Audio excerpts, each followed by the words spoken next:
दोस्तों इस पूरे वीक हमने बैंक निफ्टी में काफ़ी अच्छे पैसे बनाए। सिर्फ हमारा लास्ट डे एसएल गया था, यानी कि फ्राइडे के सेशन में। अब देखते हैं कि नेक्स्ट वीक में बैंक निफ्टी में किस तरीके से काम करेंगे।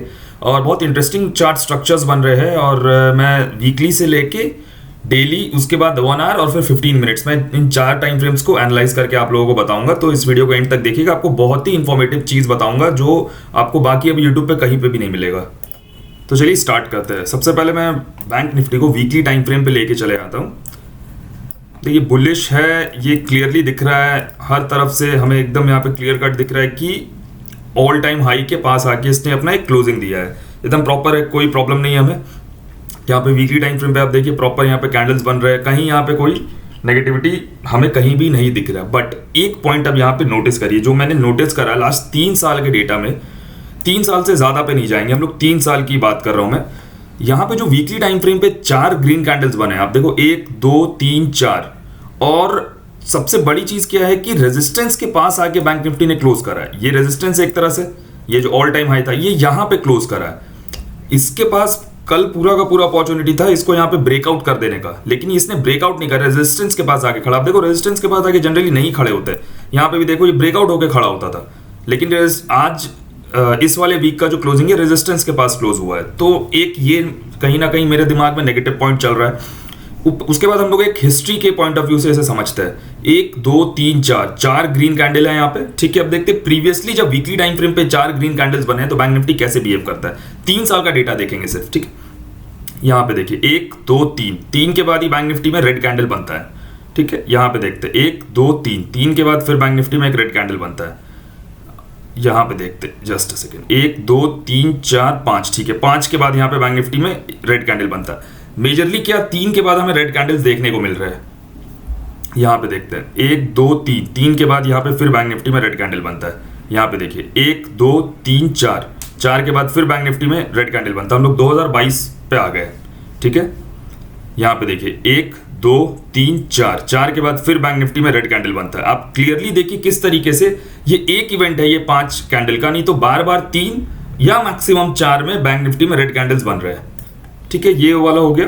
अब हम लोग आगे देखते हैं, एक नहीं, ये 1 2 के बाद रेड कैंडल है, 1 2 के बाद है 1 2 3 के बाद रेड है, 1 2 3 के बाद। आप वीकली टाइम फ्रेम पे देखो ये पैटर्न है, बार बार ये चीज़ें हो रही है। लास्ट 3 इयर्स का ऑलमोस्ट हम लोग देखते हैं यहाँ पे 1 2 के बाद है, 2 के बाद है, 2 के बाद है, 1 2 3 के बाद है। यहाँ पे देखो 1 2 3 4 के बाद है, राइट। तो इस तरीके से हम लोग कहीं ना कहीं यहाँ पे आप देख लो जनवरी, ये ऑलमोस्ट जनवरी 21 से लेके हम लोग आज हमारा जो सितंबर 23 तक हमें क्या देखने को मिल रहा है मार्केट में कि 4 ग्रीन कैंडल के बाद रेड कैंडल बन रहा है। मैक्सिमम 3 के बाद ही बन जा रहा है या मोस्टली 4 के बाद बन रहा है। सिर्फ एक बार हमें दिखा कि ये पैटर्न यहाँ पे बस खराब हो रहा है, ठीक है। इस चीज को बस हम लोग माइंड में रखेंगे कि एक तो इसने ब्रेकआउट नहीं करा, ऊपर से 4 ग्रीन कैंडल से। अब हम लोग थोड़े छोटे टाइम फ्रेम पे चलते हैं। ये डेली टाइम फ्रेम है बैंक निफ्टी का, ठीक है। यहाँ पे बुलिश है, यहाँ पे कोई भी नेगेटिविटी एज सच नहीं दिख रहा है मुझे। वीकली पे दिखा है, डेली पे एज सच मुझे कुछ यहाँ पे नेगेटिव नहीं दिख रहा, ठीक है। रेजिस्टेंस के पास बस यहाँ पे आके ये खड़ा है।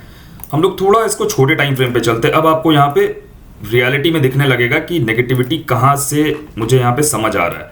देखो ये 1 आवर का टाइम फ्रेम है। यहाँ पे सबसे पहले बैंक निफ्टी ने क्या बनाया, इस 3 कैंडलस्टिक को आप देखो। ये बैंक निफ्टी ने बनाया यहाँ पे इवनिंग स्टार, ठीक है। यहाँ पे इवनिंग स्टार बनाया, उसका रीटेस्ट कर लिया और शायद उसका ब्रेकडाउन करने के लिए प्रिपेयर्ड है बैंक निफ्टी। यहाँ पे अगर आप ध्यान से देखोगे तो आपको एक एम पैटर्न टाइप का फॉर्मेशन यहाँ पे दिखना स्टार्ट हो जाएगा, जो इसके नीचे कंफर्म हो जाएगा और यहाँ से एक फॉल आ सकता है। फॉल का मतलब ये नहीं कि बैंक निफ्टी 5000 पॉइंट या 3000 पॉइंट गिर जाएगा। एक करेक्शन की बात कर रहा हूँ मैं, उस करेक्शन को हम लोगों को पकड़ना है इस वीक में, ठीक है। यहाँ पे अर्ली टाइम फ्रेम पे भी मुझे कहीं ना कहीं स्ट्रॉन्ग नेगेटिव यहाँ पे सेंटिमेंट्स दिख रहे हैं। अब इसको आरएसआई के साथ मर्ज करते हैं, हम लोग आरएसआई के साथ मर्ज करते हैं। तो जहाँ से हम लोग देखिए 15 मिनट्स पे ज़्यादा क्लियर आरएसआई का डाइवर्जेंस दिख रहा है। यहाँ पे देखिए आप कि प्राइस कैसे ऊपर जा रहा है, लेकिन स्ट्रेंथ मार्केट का देखिए किस तरीके से नीचे जा रहा है। ये कहीं ना कहीं बता रहा है कि मार्केट में बायर्स का जो स्ट्रेंथ है वो लूज हो रहा है। अब वो 1 दिन के लिए लूज होगा या 2 दिन के लिए, जिस दिन भी होगा फॉल आएगा हम लोग कमा लेंगे पैसे, या पूरे वीक के लिए हो रहा है। ये तो पॉइंट बाय पॉइंट जब वो चार्ट फॉर्म होगा तब हमें समझ में आएगा। अब हम लोग जरा वीकली 15 मिनट के टाइम फ्रेम पे आते हैं और देखते हैं कि मार्केट का रियल पिक्चर क्या है, और उसके बाद हम लोग डिसाइड करते हैं कि मार्केट में काम क्या करना है। ये बैंक निफ्टी में आप देखो इस तरीके से रेजिस्टेंस लेते हुए बैंक निफ्टी चल रहा है, ठीक है। अब यहाँ पे आरएसआई का डाइवर्जेंस पकड़ते हैं। आप देखिए आरएसआई डाइवर्जेंस कितना स्ट्रॉन्ग यहाँ पे दिख रहा है। मार्केट ऑलमोस्ट यहाँ से 45,880 से, जस्ट अ सेकेंड, मार्केट यहाँ 45,880 से यहाँ तक आ जा रहा है। 400-500 पॉइंट बैंक निफ्टी ऊपर आ जा रहा है, लेकिन यहाँ पे जो स्ट्रेंथ है वो मार्केट में कहीं भी नहीं दिख रहा है। और एक बात, ये तो मुझे बेरिश डाइवर्जेंस टॉप से दिख रहा है और ये 3 डेज डाइवर्जेंस है, मतलब ये स्ट्रॉन्ग डाइवर्जेंस है मेरे पॉइंट ऑफ व्यू से। इसमें एक चीज़ और है, अब देखिए डाइवर्जेंस दिख रहा, सब दिख रहा। अब मैं साइकोलॉजी आपको समझाता हूँ कि मार्केट में जो ऑपरेटर्स होते हैं या बिग फिश होते हैं वो रिटेलर्स की साइकोलॉजी के साथ कैसे खेलते हैं। 5 मिनट टाइम फ्रेम पे लाते हैं बैंक निफ्टी को। 2 दिन से क्या हो रहा है बैंक निफ्टी में, फ्राइडे और थर्सडे 2 दिन की बात है ये। आप यहाँ पे देखो मार्केट गैप अप खुलता है, मार्केट खुल के ऊपर जाता है, ठीक है, ऊपर के बाद नीचे आ जाता है मार्केट, और उसके बाद मार्केट नीचे, उसके फर्दर नीचे आता ही नहीं है। मार्केट यहाँ पे लास्ट में ऊपर की तरफ अटेम्प्ट करता है, कहीं ना कहीं बायर्स को ये बता रहा है कि गैप अप खुला और नीचे आया नहीं, एक पॉइंट के बाद आने के बाद ऊपर चला गया। आप में से मोस्टली लोगों को यही लग रहा हो कि अरे मार्केट तो गिरता ही नहीं है, नीचे आता उठ जाता है। ये साइकोलॉजी आप लोगों की क्रिएट करी जा रही है मार्केट में, आप इस चीज को समझिए। मार्केट ऊपर खुलता है, ऊपर जाता है, कितना शार्प सेलिंग आता है मार्केट में, उसके बाद मार्केट फिर अपने आप को रिकवर करके ऊपर चला जाता है। नो डाउट आप में से ज्यादा लोग बोलेंगे कि मार्केट बुलिश है इसलिए रिकवर कर रहा है, मार्केट बुलिश है इसलिए रिकवर कर रहा है। मार्केट अगर बुलिश है और इसलिए रिकवर कर रहा है तो मार्केट इतना स्टीप फॉल क्यों दे रहा है, इस पॉइंट को भी तो समझिए। ये करेक्टिव फॉल थोड़ी ना है, ये कहीं ना कहीं आपको इंटरनली बताया जा रहा है कि ये फॉल आने वाला है 1 दिन या 2 दिन के अंदर मार्केट में। और इस चीज को समझिए कि आप लोगों के साइकोलॉजी में इस चीज को बैठाया जा रहा है कि ये नीचे आता और ऊपर चले जाता है, ये नीचे आता और ऊपर चले जाता है। अब नेक्स्ट टाइम जब ये नीचे आएगा आप लोगों को सेल करना नहीं सोचोगे पुल बैक पे, आप सोचोगे कि बस ये नीचे है मैं यहाँ पे बाई कर लूँ। आप यहाँ बाई करोगे, थोड़ा सा पुल बैक लेगा और गिर जाएगा एकदम। आप देख लेना इस वीक में ये चीज होने वाला, मुझे लगता है ट्यूसडे वेंसडे के आसपास ही हो जाएगा ये चीज मोस्टली। तो अब हम मार्केट में किस तरीके से काम करेंगे मंडे के दिन और इसके फॉल को कैसे पकड़ना वो मैं समझाता हूँ।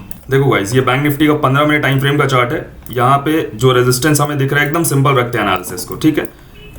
हमेशा अगर ये फॉल लाएगा ना तो सबसे पहले आपको ये बुलिश में बैठाएगा, उसके बाद ये बेरिश होगा, हमेशा याद रखिएगा। पहले ट्रैप करेगा इंट्राडे में भी, जब तक ये ट्रैप नहीं करेगा ये नहीं गिरेगा। ट्रैप कहाँ पे होंगे सबसे ज्यादा लोग, कि बैंक निफ्टी फ्लैट खुले और इस जोन को ब्रेकआउट कर दे। जैसे ही इस जोन का ब्रेकआउट होगा 90% रिटेल ट्रेडर्स आ जाएंगे यहाँ पे बाई करने के, अरे यहाँ पे तो ब्रेकआउट हो गया, जो रेजिस्टेंस एरिया था ब्रेकआउट हो गया। और ये फ्लैट खुल के या थोड़ा इसी जोन में खुल के जैसे ही इसका ब्रेकआउट करेगा, मुझे लगता है यहाँ पे एक एम पैटर्न फॉर्म करेगा और एकदम शार्प सेलिंग आएगा मार्केट में। तो इसलिए पहले ब्रेकआउट पे ट्रेड नहीं करना है, एकदम आप क्लियर समझिए इस चीज को। अगर ये फ्लैट खुल के इस लाइन के नीचे खुलता है, ये जो मैंने लाइन ड्रॉ करा 46,250, अगर इसके नीचे खुलता है, ये पहला ब्रेकआउट हुआ, और ब्रेकआउट आप देखना 10 मिनट या 15 मिनट में, उससे छोटे टाइम फ्रेम पे मत देखना। ये पहला ब्रेकआउट हुआ, वेट करना, यहाँ पे एम पैटर्न फॉर्म होने देना। अगर एम पैटर्न नहीं फॉर्म होता है, ये जरूरी तो है नहीं कि एम पैटर्न ही फॉर्म होगा, यहाँ पे ब्रेकआउट के बाद अगर एम नहीं और ये पुल बैक लेके दोबारा ब्रेकआउट करे, तभी उसी सिचुएशन में बाई करना, वरना मत करना। यहाँ पे बाई एकदम क्लियर रखना इस चीज को। या तो यहाँ पे ब्रेकआउट करके पुल बैक ले और ऊपर जाए तभी बाई करेंगे कम क्वांटिटी में, बिकॉज मुझे स्ट्रॉन्ग डाइवर्जेंस दिख रहा है मंडे के दिन। और अगर ये ब्रेकआउट करके यहाँ से एम पैटर्न बनाता है और सपोर्ट ब्रेकडाउन करता है, सेल करना, टारगेट अच्छे खासे टारगेट्स रखना, 46,000 45,800 तक का टारगेट हम लोग रख सकते हैं। आप बोलोगे कि मैं बेरिश हूं, फिर मैं क्यों बोल रहा हूं कि एक पुल बैक के बाद ब्रेकआउट करता है तो यहाँ पे बाई कर सकते हो। बस बेरिश हूं उसका मतलब ये नहीं कि मार्केट 100% ही गिरेगा, हर चीज एक प्रोबेबिलिटी के साथ होती है। और मैं ये मंडे के बारे में बता रहा हूँ, क्या पता मंडे को ऊपर जाए, पुल बैक ले और ऊपर चले जाए, और यहाँ पे डाइवर्जेंस जो है बेरिश डाइवर्जेंस वो बनाते चले जाए, और ये जो फॉल है ट्यूसडे को आने वाला हो, तो आपका मंडे का ट्रेड छूट जाएगा। इसलिए ध्यान रखिए इस चीज को कि मंडे को कैसे काम करना है। यहाँ पे इसको ब्रेकआउट करेगा, पुल बैक लेगा और ऊपर निकलेगा, फिर से ब्रेकआउट तो बाई करेंगे, और यहाँ पे एम पैटर्न बनाएगा तो सेल करेंगे, एकदम सिंपल है। अब यहाँ पे दूसरी चीज को देखिए आप, यहाँ पे अगर बैंक निफ्टी गैप अप खुल जाता है इसके ऊपर डायरेक्टली और ऊपर बढ़ता है, डायरेक्टली गैप अप खुल के ऊपर जा रहा, वेट कर जाना, बिल्कुल भी वहां पे बाई करने के लिए हड़बड़ाना मत, एकदम आराम से बैठना। मुझे लगता है अगर ये गैप अप खुल के ऊपर गया तो टॉप पे पैटर्न बनाएगा और बैंक निफ्टी में फॉल आएगा। टारगेट उस केस में हम लोग रखेंगे 46,200, 46,000 तक का टारगेट हम लोग रख सकते हैं, एकदम सिंपल रखना है, ठीक है। अब यहाँ पे अब आप एक चीज को देखो, सबसे मेजर जो सपोर्ट जोन है वो यहाँ पे है, ठीक है। यहाँ से बार बार ये बाउंस कर रहा है, तो क्या करना है हम लोगों को, एकदम सिंपल रखेंगे। अगर फ्लैट खुल के इसको ब्रेक डाउन करता है तो मुझे लगता है यहाँ पे हम लोग रिस्क लेना चाहिए और इमीडिएट सेल करना चाहिए इसके ब्रेकडाउन के ही केस में। जैसे ही ब्रेकडाउन होकर कैंडल क्लोज होता है 45,980 970 पे कैंडल क्लोज होता है, हम लोग सेल करेंगे। टारगेट हम लोग यहाँ तक का रखेंगे। देखिए यहाँ पे एक बार प्रॉफिट जरूर बुक करना, बिकॉज यहाँ पे देखिए मल्टीपल बाइंग जोन है। ये जो जोन है पूरा 45,800 से लेके 45,750, ये जो पूरा जोन है यहाँ पे कहीं ना कहीं रुकेगा और यहाँ पे रुकने के बाद हो सकता है यहाँ पे रुकेगा, पुल बैक लेगा, थोड़ा टाइम स्पेंड करेगा और फिर यहाँ से फॉल कर सकता है। तो जिन लोगों को होल्ड नहीं करना है वो यहाँ पे आते ही अपना पोजीशन एग्जिट कर जाए, और जो लोग होल्ड करने को रेडी है स्टॉप लॉस लगाए, ट्रेल करे। मुझे नहीं लगता कि मार्केट यहाँ आने के बाद रिवर्स करेगा ऊपर की तरफ, एकदम मुझे किसी भी सिचुएशन में नहीं लगता है।